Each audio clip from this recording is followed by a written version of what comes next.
And we're thinking about Y true nuestro tema hoy and false es la faith, verdadera y la the falsa fe. differences. Vamos a ver cuál es la diferencia.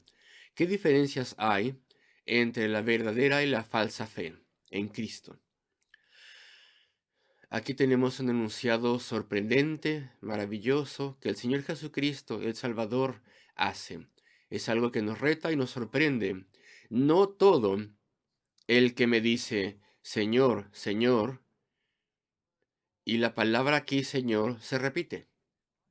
Y la idea de esto es dar un énfasis, claramente. Aquí tenemos personas que verdaderamente piensan que están clamando el nombre de Cristo. Señor, Señor.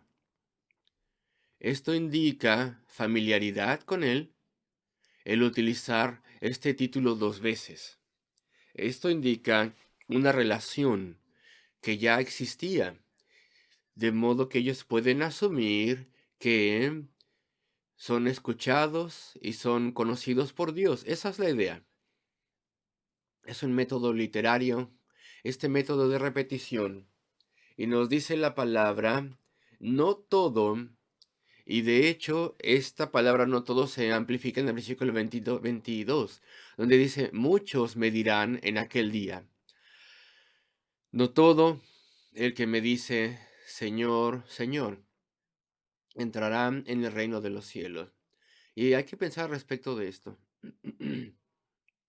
Si hay muchos entre aquellos que verdaderamente creen, que tienen una relación con Cristo, y ellos piensan que pueden prevalecer sobre Cristo y clamar a Él, si muchos de ellos no van a ir al cielo en última instancia, ¿cuántos más no irán quienes solamente se dirigen a Dios diciendo solamente una vez, Señor? Que no claman, que no dicen que tienen un conocimiento cercano de Él o que están cerca de Él. ¿Y cuántos más que nunca claman a Él no irán al cielo? Esta palabra que dice aquí, esta frase, Señor, Señor, estas son las personas que verdaderamente piensan que tienen una relación con Dios. Y aún así, la advertencia del Salvador, quien es el Dios de amor, quien es el Dios de paciencia y amor, les está diciendo que no es así. Hay muchas personas que están engañadas. Hay muchas personas que verdaderamente no tienen una relación con Dios, a pesar de que ellos piensan que lo opuesto es verdad. Entonces tenemos aquí un enunciado solemne. ¿Y qué es lo que el Señor está haciendo? ¿Por qué lo dice? Pues persuade, clama a nosotros, que pensemos, nos hace un llamado a que nos aseguremos cuál es el estado de nuestra alma, a que tengamos certeza de que le conocemos y de que hemos venido a Él. De hecho, esta es una súplica de principio a fin, aquí en el Evangelio de Mateo capítulo 7. No es un ataque, de modo que estas palabras son la súplica de Cristo a nosotros.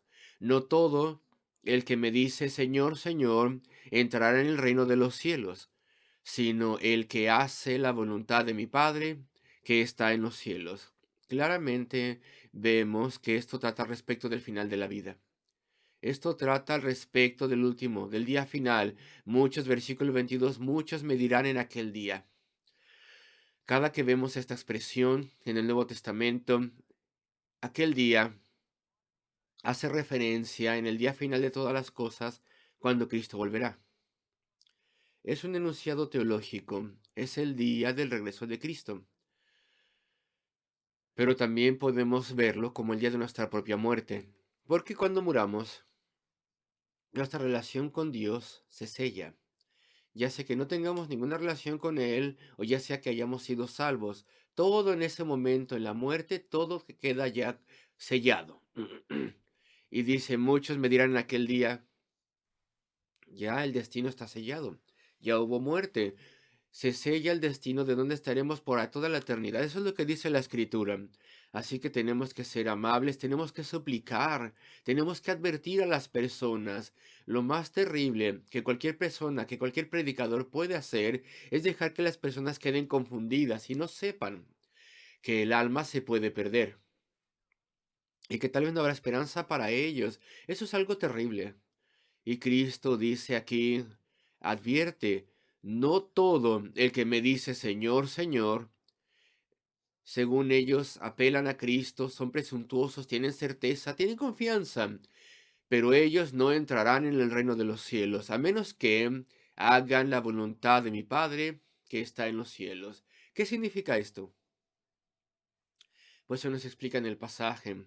No significa hacer todas las obras que merecen la bendición eterna, porque no podemos hacerlas. Estamos perdidos, somos pecadores, somos débiles, no tenemos esperanza y caemos cortos de agradar a Dios. De modo que no significa que cambiemos nuestro estilo de vida y vivamos una vida perfecta que sea aceptable a Dios. La voluntad de Dios para nosotros es creer en Cristo, en lo que Él ha hecho para poder comprar la salvación por nosotros y confiar en Él solamente y venir a Él y en arrepentimiento y rendir nuestras vidas a Él. Y si no hemos hecho esto, podemos decir Señor, Señor, Señor, Señor, y todo esto no sirve de nada, porque no nos puede escuchar, porque no estamos confiando en Cristo, no estamos obedeciendo la voluntad de Dios el Padre, no estamos confiando en Cristo para salvación. Esa es la voluntad de Dios el Padre. Y voy a explicar por qué esto es vital. Y esto es el pasaje que tenemos aquí. Cristo nos está llamando a que consideramos nuestro estado espiritual.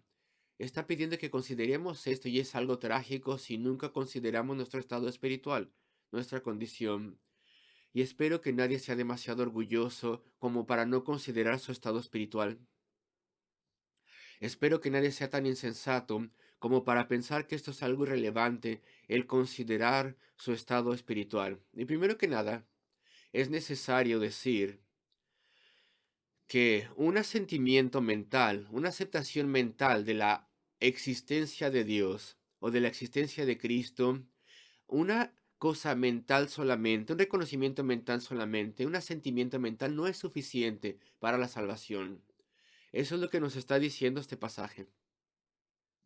Y hace muchos años tuvimos un primer ministro, no voy a decir quién era, me estoy remontando muchos años.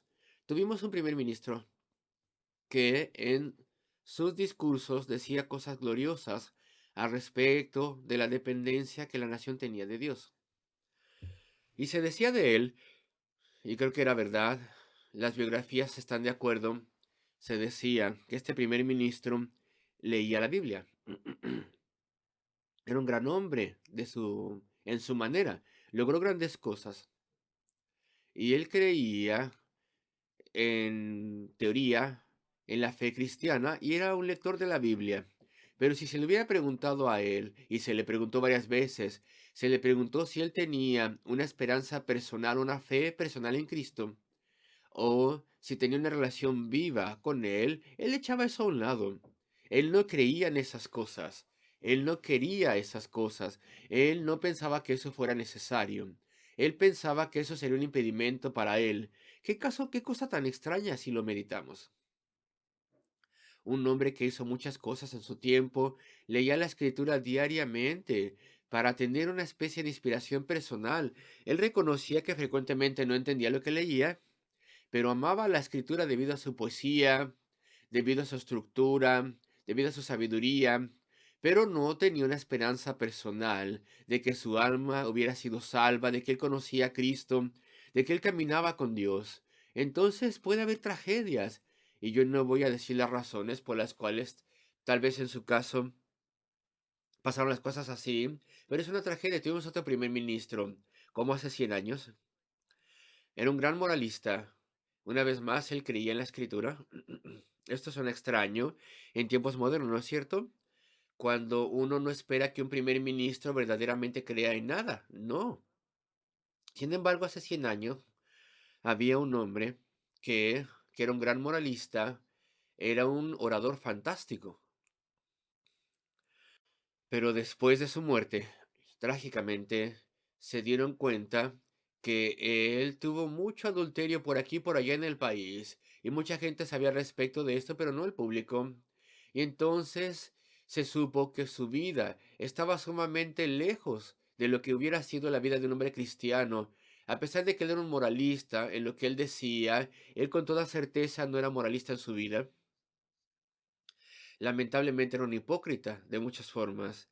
Y aún así, él era un gran hombre en su día, un hombre importante en su día. Y bueno, hubo un arzobispo de Canterbury en el último siglo, en el siglo pasado, y yo leí hace unos 30, 40 años un artículo de él en el cual él reconocía, él ya estaba retirado en aquel momento, pero él reconocía que no creía en un Dios personal. Y eso es sorprendente. ¿Cómo puedes tú ser un arzobispo y después tú dices que no crees en un Dios personal? No es algo que sea poco común, el que las personas tengan, deseo de una forma de religión, pero no tienen la sustancia, la esencia, no conocen al Señor y no tienen un sentido del peligro al respecto de ello. Así que eso es lamentable. Y puede ser así contigo. Puede ser así con alguien que esté presente escuchándonos. Tal vez tú tienes una creencia nominal, una creencia externa, pero tú no tienes una relación personal. Y eso es lo que estamos hablando hoy en día. Cambio de táctica brevemente. Y de vez en cuando menciono esto. Y me fue de una gran sorpresa para mí, pero hace unos 20 años, cuando teníamos un seminario a tiempo completo, una clase de seminario aquí, uno de, de nuestros estudiantes. Y bueno, diferentes estudiantes atravesaron esto, pero hubo un estudiante maduro que había sido un asistente pastoral en una grande iglesia coreana,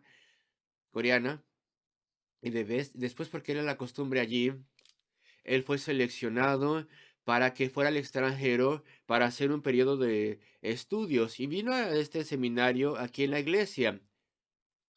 Y era él un hombre de inmensa amabilidad. Y sus preguntas en las clases siempre eran muy buenas y parece que era un cristiano modelo. Él creía todas las cosas correctas, él creía la fe, creía en Cristo, creía estas cosas profundamente, de forma implícita, y él era una persona muy agradable, un hombre sumamente amable, como ya lo dije. Y un día después me llamó, tiempo después, y me dijo: "He sido salvo". Y yo estaba muy sorprendido. Él era uno de nuestros estudiantes favoritos. Y yo pensé, bueno, lamentablemente lo pensé así, pero mi primer pensamiento fue: "Oh, pobrecito, está sufriendo de varias cosas", como para decir algo así. Parece que está siendo presionado, porque parece ser un hombre ideal, una persona ideal. Pero no, él estuvo firme en lo que me dijo y me habló de su experiencia. Y él no había tenido una fe personal. Antes, sí, claro, él creía, él había sido criado en un hogar de un pastor, él siempre fue muy cortés, fue muy obediente, y claro que él reconocía que él era un pecador, pero en su comportamiento él intentaba agradar a las personas. Y él se había unido a la iglesia, y había subido a través de los rangos ministeriales en un cuerpo presbiteriano en Corea, pero se dio cuenta que no tenía un caminar personal con Dios, él no había sido salvo. Él nunca verdaderamente había confesado su pecado y nunca había confiado en Cristo solamente. Nunca verdaderamente había buscado tener ese gran cambio en su vida. Y un día sí lo hizo, y sí, eso lo cambió. Y después él se convirtió en un hombre con tan grande fervor por el evangelio y la fe. Él, de forma externa, era la misma persona, sumamente amable, pero ahora tenía una calidez, una profunda preocupación, un gran fervor, y uno podía ver que él era diferente, había sido cambiado. Él fue completamente diferente, y es así cuando tú eres convertido. Cuando tú tienes una relación ahora con Cristo y verdaderamente le encuentras, no solamente sabes al respecto de Él, sino que le conoces. No solamente tienes un asentimiento, un reconocimiento de que Él existe, sino que ahora le conoces. Eso es lo que estamos analizando aquí en este pasaje. Lo vuelvo a leer. No todo el que me dice Señor, Señor, entrará en el reino de los cielos, sino el que hace la voluntad de mi Padre que está en los cielos.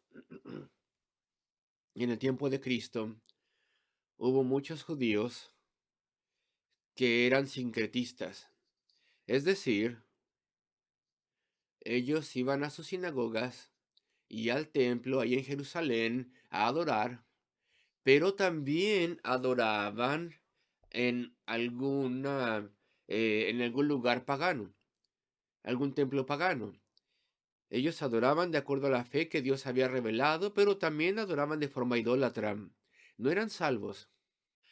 Eran personas que decían, ok, soy judío, adoraré de acuerdo a la costumbre de mi pueblo y mi familia y mi entrenamiento y contexto, pero para estar seguro de que tenga yo buena suerte y todo salga bien, pues también voy a adorar en esos templos idólatras. Les faltaba la convicción. No tenían una verdadera relación con Dios y por eso Cristo habla como lo hace aquí. No es suficiente el tener solamente una creencia externa. No es suficiente con solamente orar. Hay que ver cómo estamos orando. ¿Qué pides en tus oraciones? ¿Qué es lo que buscas en tu oración? Mucha gente ora y dice, Señor, ayúdame. Tengo un dolor extraño en el pecho. No sé qué será, me preocupa. Señor, ayúdame. Pero ellos nunca se han arrepentido de su pecado. Y ellos piensan que están orando, así que eso ya los hace cristianos, pero nunca se han arrepentido, nunca han encontrado a Cristo, nunca han encontrado su amor, no caminan con Él verdaderamente, y eso es muy lamentable. Entonces tenemos que examinar nuestro estado espiritual. Tal vez tu fe es vaga, muy superficial. Voy a decirte unas cuantas cosas que tú tienes que creer. Creer en Cristo implica creer ciertas cosas definidas, definitivas. Primero que nada, creer en Cristo, creer en Dios, significa que tienes que creer en su santidad. Son cosas específicas. Es vital que tú creas esto. Tienes que creer que Él es santo, Él es puro, Él es perfecto, Él es maravilloso, no hay mancha, no hay nada malo en Él, Él no puede mentir, Él no puede ser falso, Él no puede fallar de ninguna forma moral, Él es perfectamente santo. Y a medida que piensas estas cosas al respecto de la santidad de Dios, hay otra cosa que tienes que creer junto con esto. Tienes que creer en el gran abismo entre Dios y tú, entre Dios y yo. Él es perfecto y santo y yo no lo soy. Yo soy un pecador, tienes que creer, un pecador que nació con un corazón corrupto, una mente corrupta, aquel Dios puro y santo, y aquí vemos el abismo entre nosotros dos. Y no podemos cruzar este abismo, no puedo llegar a él,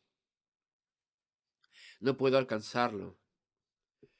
Caigo tan corto de la gloria de Dios en todo sentido, porque soy alguien contaminado, alguien corrompido comparándome con Dios.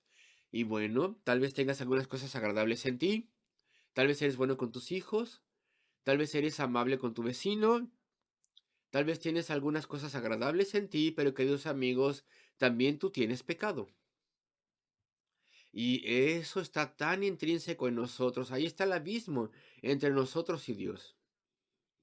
Y así es como eso es lo que tú tienes que creer. Y tú tienes que creer también en que Dios nos desaprueba. Él es Dios. Y Él está ofendido por nosotros porque nos hemos ofendido, perdón, nos hemos rebelado contra Él, nos hemos apartado de Él, hemos seguido nuestros caminos, le hemos ignorado, le hemos calumniado, le hemos odiado incluso también. No le hemos obedecido, no le hemos honrado. La santidad de Dios, el gran abismo, la corrupción del hombre. Y estamos en graves problemas, estamos desaprobados por Él. Y otra cosa también, tenemos que creer en que es imposible que nosotros jamás, con nuestras propias fuerzas, podamos cruzar ese abismo. No podemos llegar a Él. No podemos cumplir sus estándares. Estamos demasiado lejos de Él. Tenemos un registro de pecado demasiado malo como para ser perdonados. No podemos compensar toda esa vida de pecado y egoísmo. Y con toda certeza no tenemos la capacidad de transformarnos por completo, de modo que ahora podamos honrarle, llamarle y vivir completamente libre de toda mentira y orgullo y todas las cosas que tenemos mal. Así que no podemos dar marcha atrás. Él tiene que venir a nosotros, Él tiene que buscarnos. Si un día estaremos reconciliados con Él tiene que hacerlo todo. Él tiene que encontrar una forma de hacerlo. Yo no lo puedo hacer. Yo estoy perdido y condenado, tengo que decir. Estas son las cosas que tú tienes que creer. Y tú tienes que creer que en su amabilidad maravillosa, infinita, perdón, e insondable, Él ha encontrado una forma de perdonarnos, Él ha encontrado una forma de cruzar ese abismo, Él nos ha venido a buscar, y esto es lo que significa creer en Cristo. Cristo ha venido desde la gloria eterna, ha descendido, ha venido a este mundo de tiempo, nació como ser humano, fue hecho como nosotros, pero sin pecado. Dios, quien también es hombre, Dios ha venido a este mundo y Cristo, quien es igual al Padre. Y no se olviden que hay tres personas en la deidad, un Dios, Padre, Hijo y Espíritu Santo, el gran misterio de la deidad, una esencia divina, un Dios y aún así, de alguna forma, tres gloriosas personas y el Hijo, quien es igual al Padre, y el Espíritu, ha venido. ¿Y por qué Él vino? ¿Por qué descendió tanto a este mundo? Para poder sufrir incredulidad, para poder sufrir rechazo, rechazo de quienes ha creado, para ser humillado y despreciado. Y no solamente eso pasó cuando Él vino, sino que durante muchos siglos después también, siempre hay seres humanos que se exaltan a sí mismos en orgullo y asaltan de forma verbal a Jesucristo, el creador de todas las cosas, el Dios de gloria. Pero Él vino. ¿Y por qué vino? Pues en gran amor vino para tomar nuestro lugar, para ser nuestro sustituto, para poder morir en esa cruz, en donde Él, por así decirlo, clamaría a Dios diciendo, los pecados de todos los que serán salvos y toda su culpabilidad ponla en mí y castígame a mí en vez de a ellos. Y el misterio de la cruz de Cristo es que Dios el Padre derramó sobre Él de forma imposible el castigo eterno que teníamos que haber tomado nosotros, y Él lo absorbió en 6 terribles horas para poder hacer expiación por todo el pecado de todos aquellos que serían salvos. ¡Cuánto amor! ¡Qué amor tan maravilloso! ¡Qué acto tan sorprendente! ¡Qué maravilloso! Que Dios viniese y muriese por sus enemigos, por aquellos que habían pecado en contra de Él. Y eso es lo que tú tienes que creer. La santidad de Dios, el gran abismo entre nosotros, que estamos bajo la desaprobación y rechazo de Dios, que es imposible que nosotros crucemos este abismo, que Dios tiene que descender y venir a nosotros y salvarnos. Y Él lo ha hecho, Él ha dado la provisión necesaria en Cristo, el hombre de amor. Él ha venido y Él se ha hecho nuestro Salvador, nuestro representante, aquel que ha pagado por nuestro pecado. Tienes que creer que a través de Él puedes ser convertido, tu vida puede ser cambiada, se te puede dar un espíritu que tiene vida, puedes estar reconciliado con tu Dios y se te da una nueva naturaleza. Y todas estas cosas vendrán a ti, de modo que puedas vivir por Él y agradecerle por el resto de tus vidas y adorarle y servirle y amarle. Reconciliación, reconciliado con Él quedarás. Eso es lo que tú tienes que creer. Eso es lo que significa creer en Dios. No puedes ser salvo simplemente creyendo que Él está allí, como si no pasara nada, como si no hubiera ningún problema. Esto es un asunto inmenso. Aquí tenemos el asunto de la vida eterna. Esto es de vida o muerte. Y yo se los explico, trato de explicarlo tan simplemente como puedo. Y tienes que tener un gran sentido de necesidad cuando pienses en estas cosas. Y tú escucharás la orden de Dios de que te arrepientas y de que tienes que confiar en Cristo y buscarle. Esto es un pronunciamiento solemne, versículo 23. Bueno, 22. Muchos me dirán en aquel día, dice Cristo, Señor, Señor, ¿no profetizamos en tu nombre?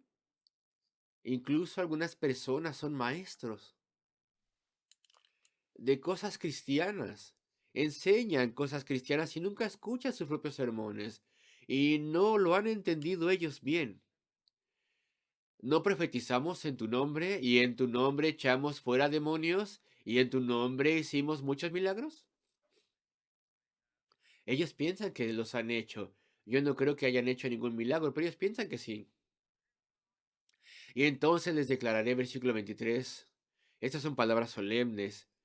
Entonces les declararé. Estas palabras significan, ahora sobre ellos voy a dar una declaración solemne. Las palabras estas son pesadas. Entonces les declararé, nunca os conocí. Nunca hubo una amistad. Nunca hubo una relación. No había nada personal. Eso es lo que necesitas tú, algo personal. Necesitas conocer al Señor.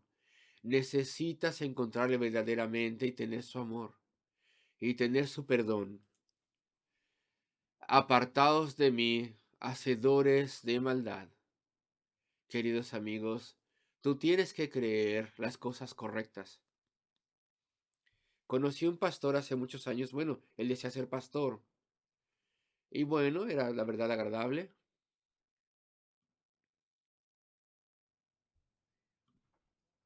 Era un hombre que hablaba mucho y alegre, pero nunca se podía hablar de nada serio, de nada profundo. Él nunca quería hablar respecto de nada serio.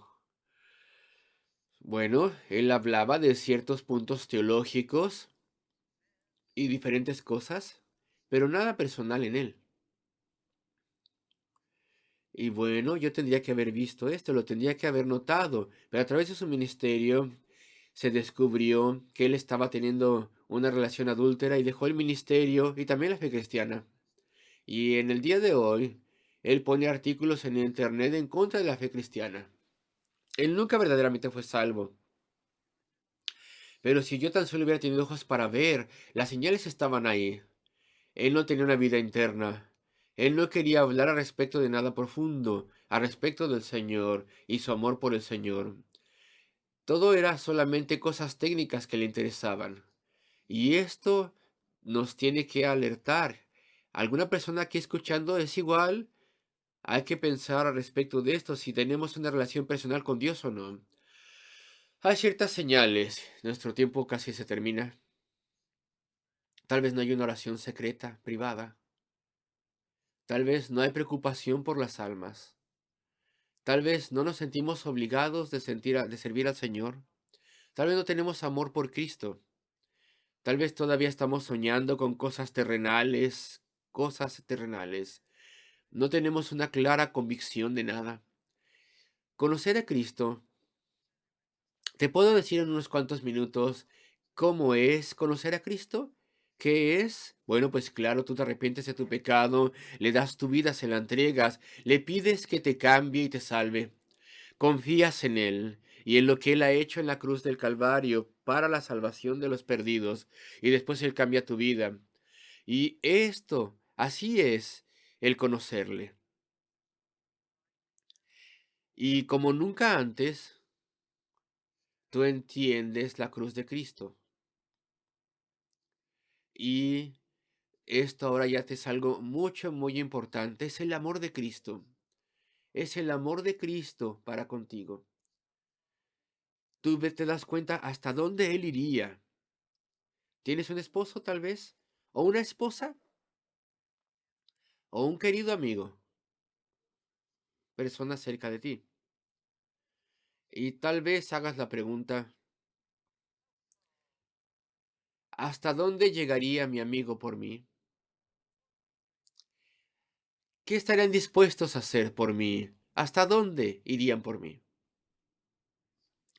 Y si algo pasase para poder poner a prueba esa relación y esa amistad, entonces podrías saber, y en cierto sentido, tú conocerías mejor a esa persona que jamás los conociste antes. Y así es como comienzas tú con Cristo, porque tú ya sabes hasta dónde Él estaba dispuesto a ir por ti. Cuando tú le ves colgado y muriendo en la cruz del Calvario, y entonces verdaderamente aprecias esto y puedes decir, Él hizo eso por mí y por millones de personas más, pero conscientemente lo hizo también por mí. Mis pecados estaban ahí y Él ha pagado por mis pecados. Él ha sufrido el precio que se tenía que pagar y el castigo, y Él ha cancelado esos pecados por mí. Ha sido tomado, Él ha tomado el castigo por mí. Ya tengo libertad eterna, ya sé hasta dónde iba a ir por mí. Él estaba dispuesto a ir al Calvario por mí. Esa es la magnitud de su amor por mí, que nunca pensé al respecto de él, ni nunca le amé, ni nunca quise nada con él. Pero él puso su amor sobre mí y así es como vemos hasta dónde él estaba dispuesto a ir. Y veamos que desde el principio, cuando venimos a él, esto es lo que significa conocer a Cristo. Conocemos cuán grande es su amor. Y cuando tú le das tu vida, arrepintiéndote y teniendo fe en Él, entonces le conoces, porque entonces ya sabes, ya sientes, entiendes que la carga del pecado es removida y entonces ya no escuchas una voz, claro que no, pero es como si la escucharas y ya sabes y dices, sé que soy salvo, sé que soy de Cristo y Él me ha perdonado y aquí es como le conoces, abre sus dones, Él te da dones, paquetes, regalos, si tú quieres, y los abres. Uno contiene el don de la oración y comienzas a orar. Otro contiene la palabra de Dios y la lees con nuevos ojos y ahora es más significativa para ti y ahora habla a tu corazón y la amas. Otro contiene tu nueva naturaleza. Y entonces sabes que eres diferente dentro de ti y ahora odias esas cosas que solían controlarte y entonces te son repugnantes esas cosas. Y a partir de los dones de Cristo, cuando tú los abres, ves su obra en tu vida y entonces le conoces y conoces las buenas cosas que Él tiene para aquellos que le aman. Y entonces comienzas a adorarle y comienzas a obedecerle. Y a medida que lo haces, Él te fortalece y entonces le conoces, porque Él es tu ayudador. Y es casi como si sintieses su toque, pero tú nunca sientes un toque físico, ¿no? Pero entonces experimentas su ayuda. Y cuando estás en verdadera tribulación y dificultades, y hay algún verdadero gran problema, lloras a Él te ayuda. Y tú ves esa ayuda es tan tangible, tan poderosa. Y entonces le conoces a través de su fidelidad para ti y su fortalecimiento que te da y su bondad. Y hay veces cuando oras a Él, después de leer la palabra, y entonces sabes que Él está ahí, y tú, por así decirlo, lo sientes, incluso a medida que le hablas y clamas a Él, y le pides cosas, y de forma especial, cuando suplicas por otros, y en todas estas formas, esto es lo que significa el conocer a Cristo. Y cuando le pides que te guíe y le expones tus tribulaciones, es algo verdaderamente real, conocer a Cristo y conocerle, y probar su fidelidad, y tener su bondad y su poder en tu vida. Y entonces conoces su hogar, y sabes qué significan estas cosas porque lo lees en su palabra, y conoces sus planes, incluso los planes para el final del mundo, y tú lees su palabra con mayor entendimiento y gozo a medida que pasan los días. Esto es lo que significa conocerle. Nunca os conocí, dice Cristo. Nunca os conocí, dice Cristo, a las personas que nunca se arrepintieron, que nunca se rindieron a Él, que nunca buscaron tener una relación con Él. Pero no tiene que ser así. En tu caso, búscale, confía en Él, cree en Él, en la forma en que hemos explicado esta noche, y con toda certeza le encontrarás y le tendrás y le conocerás. Oremos juntos.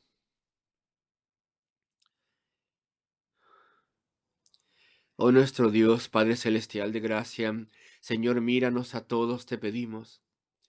Y en el caso de todos aquellos que están solamente a la puerta, aquellos que todavía están lejos de ti, en tu gran amor y misericordia, tráelos cerca de ti, te pedimos, de modo que almas puedan ser salvas, de modo que los perdidos puedan venir a Cristo y puedan encontrarle y conocer su amor y su poder salvífico. Bendícenos a todos en este momento, te pedimos, en el nombre de nuestro Salvador y por amor a Él. Amén.